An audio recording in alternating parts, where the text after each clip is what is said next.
It's that time again. We're going back to the wacky world of the internet to look at some of the best animations ever made. You see, on the internet, people don't have to adhere to network standards or even try to appeal to a mass audience. So they end up being great because they're unique. These creators wanted to make something, and they made exactly the thing that they wanted to make. It's not bogged down by the thoughts of shareholders or market research. We get to see the raw creativity and talent of the creators. You couldn't have these things done anywhere else. And that's the theme we're going with today. And let's start with that one animation where everyone went crazy because I didn't include it in the last web videos review, the Backwater Gospel. Before I go any further, a lot of these animations are for mature audiences only, and this is clearly one of them. The subject matter is very dark, but before I talk about the deeper aspects, I want to talk about the surface aspects. Honestly, at first I had trouble telling if this was a 2D animation or a 3D animation. It uses 3D models with very well done backgrounds, and I kind of think that this is what 3D animation should be used for. A very stylized view that just couldn't be done with 2D, and does its best to hide the fact that it's 3D. It has an outstanding effect here. The story is about a being called the Undertaker. When he appears on the scene, someone is going to die. Enter the town of Backwater. It's a very religious town with pretty much everyone following a mixed morality preacher, except for one lone tramp. The tramp and the preacher do not get along at all. So one day, the Undertaker comes to town to interrupt the Sunday service. For 7 long days, the people of Backwater hide in the shadow of the Grim Reaper, wondering who's going to die. Their fear builds as they don't know what's going to happen. When the Undertaker comes, someone is supposed to die that same day. No one has died in 7. Sunday service comes around once again, and the people do manage to get to church. The preacher has a very clever idea to kill 2 birds with 1 stone. To get the death that the Undertaker wants, the preacher turns everyone on the tramp, ending the life of a nuisance. When this plan backfires and the tramp's death isn't the one that the Undertaker wants, the town turns on each other, and it's not pretty. Well, actually it is kind of pretty. It's probably the prettiest you can make a gruesome massacre.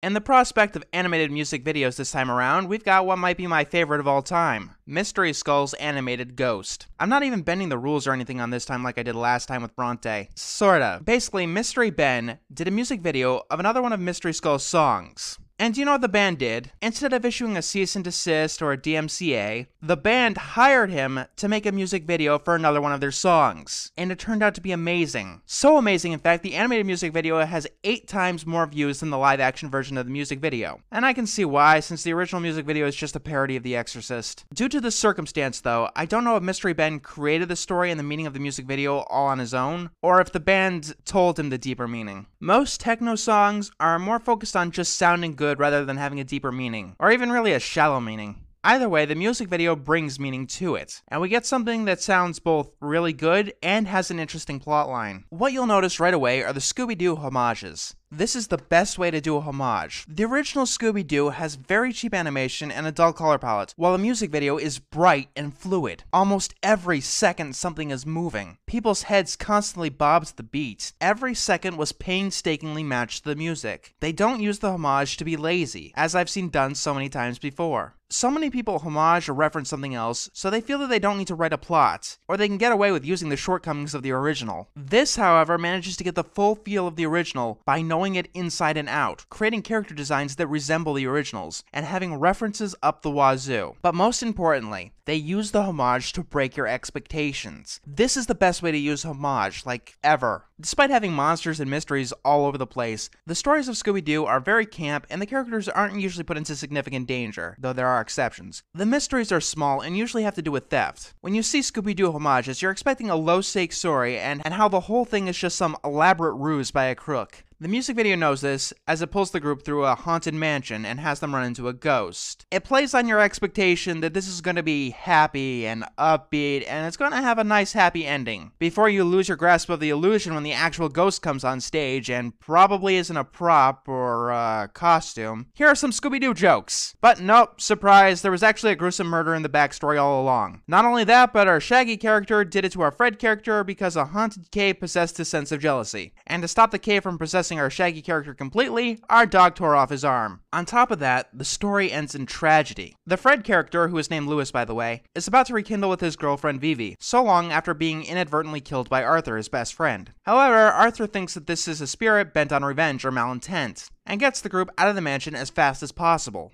Not helping is Lewis's explosion of rage. As his old friends drive away in fear, Lewis is unable to rest, and both he and the mansion disappears, which may or may not be a metaphor. But hey, Mystery Ben says he's going to continue the story, so who knows? This may be a happy end after all. Next on our list of awesome animated web videos that you should definitely see is the YouTube Copyright School.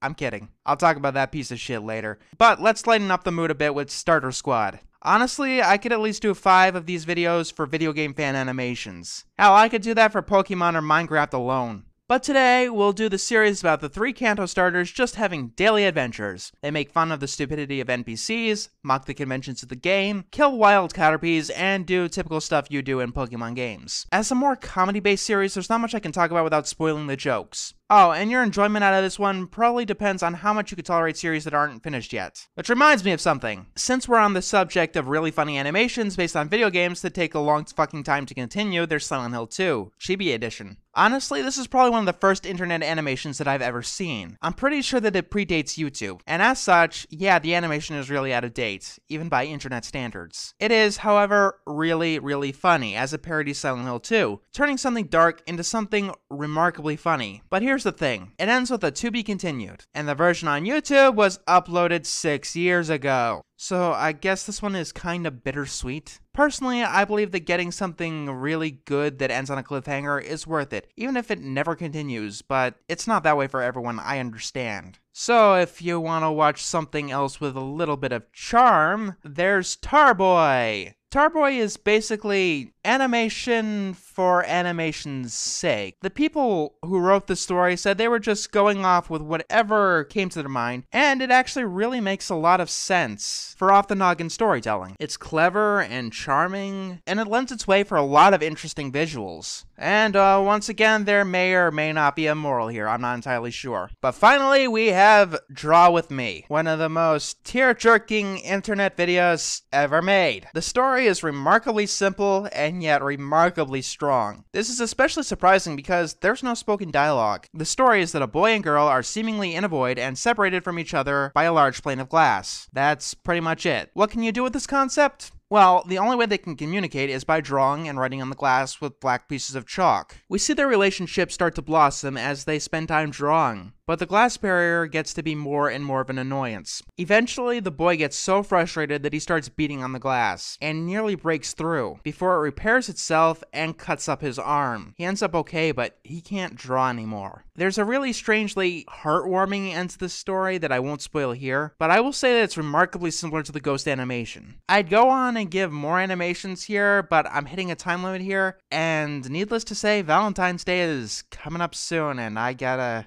deal with this special I really don't like. We'll do this again at some point, don't worry. Leave your suggestions of cool web animations in the comments. Please don't let them be your own. That's not cool.